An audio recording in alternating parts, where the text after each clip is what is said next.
बिस्मिल्लाहिर्रहमानिर्रहीम अल्हम्दुलिल्लाहि रब्बिल आलमीन वस्सलातु वस्सलामु अला सय्यदिल अंबियाइ वल मुरसलीन नबियना मुहम्मदिन सल्लल्लाहु अलैहि वसल्लम व अला आलिहि व सहबिहि अजमाइन। इस्लाम अपने मानने वालों को ना सिर्फ दुनिया में सुकून और हिदायत अता करता है बल्कि आखिरत में ऐसी बेशुमार नेमतों का वादा भी करता है जो इंसानी अक्ल और तसव्वुर से कहीं बुलंद हैं। इन्हीं नेमतों में अल्लाह ताला ने अहले ईमान के लिए हूरों का जिक्र फरमाया है, जिनका तज़किरा कुरान पाक और अहादीस रसूल सल्लल्लाहु अलैहि वसल्लम में नहायत हुस्न व पाकीज़गी के साथ किया गया है। लफ्ज़ हूर अरबी ज़ुबान से है, जिसका मतलब है बड़ी बड़ी आँखों वाली, पाकीज़ा, नूरानी और हर किस्म के ऐब से पाक औरत। कुरान पाक हूरों को कभी हूर आइन कहकर पुकारता है, कभी इन्हें लुअलु अल मकनून यानी महफूज मोती की तरह बयान करता है, और कभी इन्हें कासिरात तरफ यानी बाहया और निगाहें झुकाए रखने वाली करार देता है।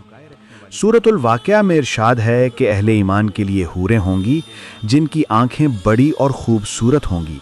सूरतुर रहमान में फरमाया कि वो ऐसी पाकीज़ा औरतें होंगी जिन्हें किसी इंसान या जिन ने कभी हाथ तक नहीं लगाया होगा, और उनका हुस्न याकूत और मरजान की तरह रोशन और चमकदार होगा। सूरतुद दुखान में अल्लाह ताला फरमाता है कि वो अपने नेक बंदों को हूरों से जोड़ देगा, और सूरतुत तूर में उन्हें महफूज मोतियों की मिसाल से तशबीह दी गई है। यही हुस्न रसूलुल्लाह सल्लल्लाहु अलैहि वसल्लम की अहादीस में भी तफसील से बयान हुआ है। एक हदीस के मुताबिक अगर जन्नत की कोई औरत दुनिया पर झांक ले तो उसकी रोशनी से आसमान व ज़मीन जगमगा उठें और तमाम फ़िज़ा खुशबू से भर जाए। एक और हदीस में आया है कि मोमिन के लिए ऐसी हूरें होंगी जिनकी पिंडलियों की हड्डियाँ गोश्त के अंदर से झलकती होंगी, जो दुनिया की जिस्मों जैसी नहीं बल्कि नूरानी जिस्म है, जिनकी हकीकत हमारी समझ से बाहर है। जन्नत की हूरें ना झगड़ती हैं, ना नाराज़ होती हैं, ना हसद करती हैं, बल्कि अखलाक और पाकीज़गी में कामिल होती हैं। कुरान और हदीस से ये हकीकत भी मालूम होती है कि हूर का हुस्न दुनिया के किसी तसव्वुर से मावरा होगा। ना बुढ़ापा, ना बीमारी, ना कोई कमी और ना कोई गम। वो हमेशा जवान, हमेशा मसरूर और हमेशा अहले ईमान के लिए मुकर्रर रहेंगी। मगर ये बात बहुत अहम है कि इस्लाम इन नेमतों का जिक्र सिर्फ इंसान के शौक के लिए नहीं करता बल्कि अमल की तरगीब के लिए करता है, ताकि इंसान गुनाहों से बचे, अपनी नज़र, ज़बान और किरदार को पाक रखे, अल्लाह की इबादत करे और उसकी रज़ा हासिल करे। जन्नत की नेमतें महज ख्वाहिश से नहीं मिलती बल्कि ईमान, तकवा और सब्र के नतीजे में अता होती हैं। नबी सल्लल्लाहु अलैहि वसल्लम ने बारहा फरमाया कि जो शख्स नमाज कायम करे, वालिदैन की खिदमत करे, रोज़े रखे, ज़बान को गुनाहों से बचाए और अच्छे अखलाक अपनाए, अल्लाह उसके लिए जन्नत में बुलंद दरजात और बेशुमार नेमतें अता फरमाता है। हूरों का जिक्र उन नेमतों में से सिर्फ एक नेमत है। एक शख्स नबी सल्लल्लाहु अलैहि वसल्लम के पास आकर जन्नत का रास्ता पूछता है तो आप सल्लल्लाहु अलैहि वसल्लम उसे इबादत, नमाज, ज़कात और सिला रहमी का हुक्म देते हैं। ये वो आमाल हैं जो इंसान को जन्नत के मुकाम तक पहुंचाते हैं।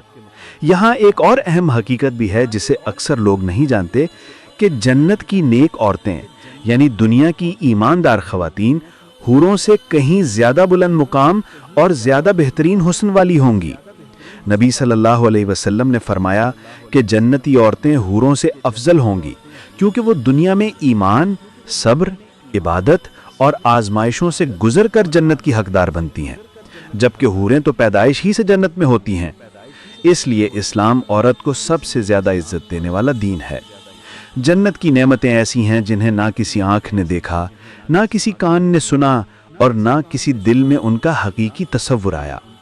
अल्लाह ताला फरमाता है कि उसने अपने नेक बंदों के लिए वो नेमतें तैयार रख रखी हैं जो दुनिया में किसी के गुमान में भी नहीं आ सकती। जन्नत का हर लम्हा रहमत, सुकून और बेपायां खुशी से भरपूर होगा। अल्लाह ताला हमें नेमतों के काबिल वही बनाता है जो कोशिश करे, इबादत करे, नेक अमल करे और अपनी ज़िंदगी को अल्लाह اور اس کے رسول صلی اللہ علیہ وسلم کی اطاعت میں گزارے۔ جنت تک پہنچنے کا راستہ نماز، روزہ، والدین کی خدمت، غریبوں کی مدد، زبان کی حفاظت، دل کی پاکیزگی اور اخلاق کے حسن سے گزرتا ہے۔